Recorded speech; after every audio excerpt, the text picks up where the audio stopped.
Steven Ellis, our daily Faceoff prospect analyst, as we're about a week away from his Super Bowl, getting close to the NHL Draft in Los Angeles. And Steven, your final draft rankings are up now at dailyfaceoff.com. So let's start at the top, as I usually like to do. It feels like this group in the top 5 that you have, Schaefer, Misa, Martin, Hagens, and Frundell, that group's kind of stayed relatively constant, if I'm not mistaken. Like, was there any thought to a Denoyer, O'Brien, Martin, anyone getting into that top 5, or was it a pretty easy decision to stick with this core?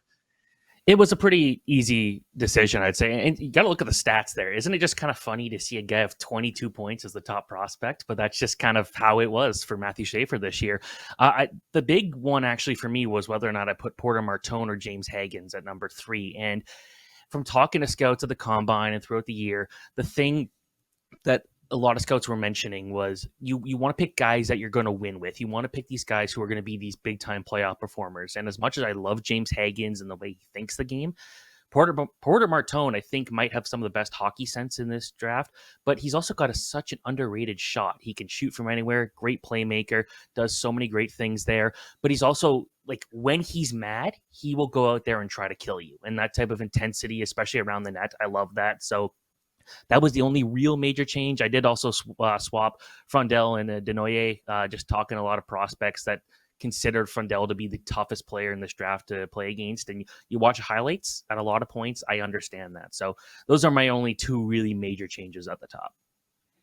Okay, so I love your draft rankings, and the top 120 is absolutely insane. It's such a worthwhile and long read to get these capsules on all these players that goes 4 rounds deep, essentially.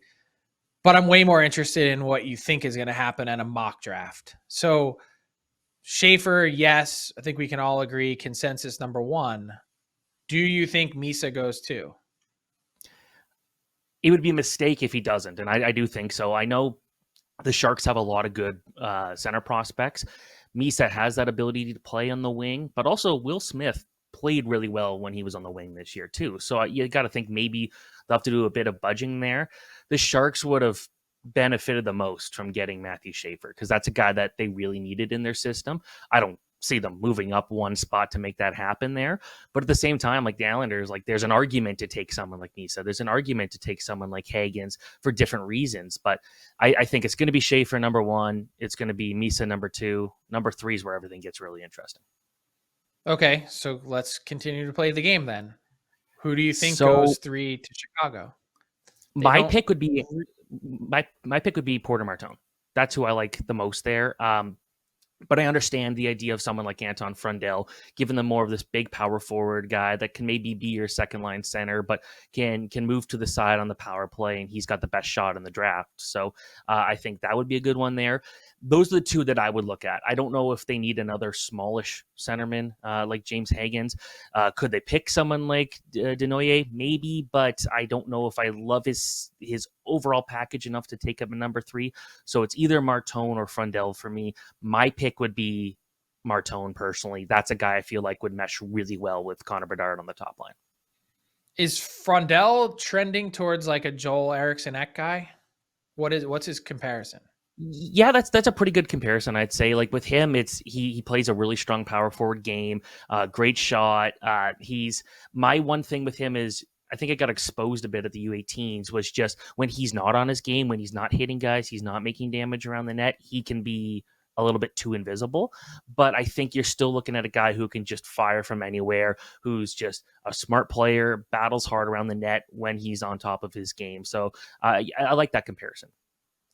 So I've seen Jake O'Brien. You have him at 7, anywhere from like 4 to like 10. Like he's been all over the place depending on where you look and who you trust. And I only trust one guy, and that's Steven Ellis. But why do you have O'Brien at 7, and what has been the conversation around O'Brien's game?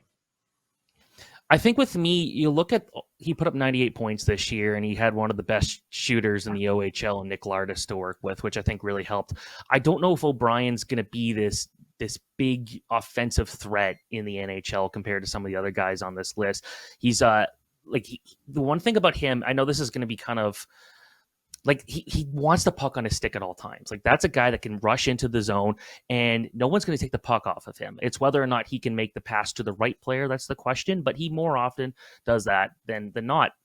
I just don't know if he's dynamic enough. Like we've seen him go one-on-one with some guys and his play can be a bit too predictable and some defensemen can kind of figure that out.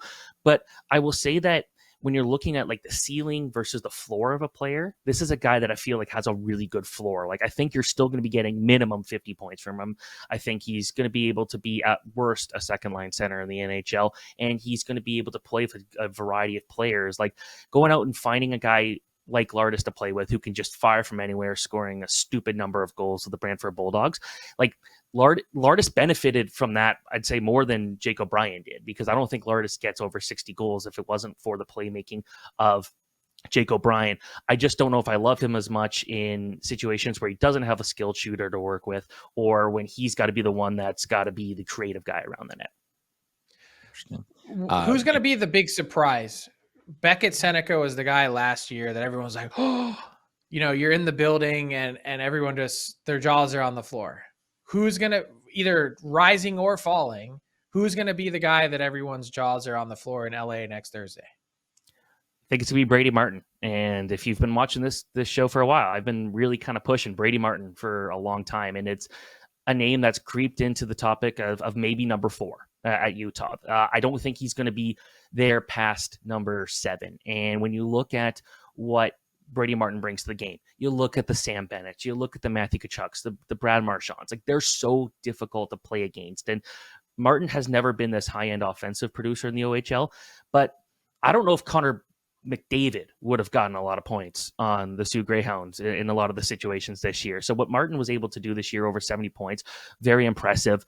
Battles so hard. We saw him playing with some quality players at the under 18 World Championship, and he nearly won the MVP title for that. And he got some MVP love at the Hlinka Gretzky when he only had 4 points, but that was because he does so much away from the puck. And when you look at what made Beckett Seneca so good last year, it's not the same. Like Martin's not this towering presence, but in terms of that work ethic and that ability to win shifts, Brady Martin reminds me of him a little bit. I'm going to throw you quickly because we're going to have you on again next week, so we'll maybe save some stuff for them. But we got an Ask DFO that I'll throw to both of you from Josh. Give me the percentage chance of a trade involving a top 5 pick in this year's draft. Steven, do you think one of those top 5 teams move? 0. And that's not based off of any like real information. It's just like you look historically, it just does not happen. Like Utah and the Islanders are maybe 2 teams that you can argue would have a reason to do so. Like the Islanders found money, try to capitalize on it in other ways. Utah, you've got a really good pipeline. Maybe you're trying to get someone who can get you some immediate help, but historically we just don't see it happen. Frank, do you think there's a shot at any one of those top 5 move?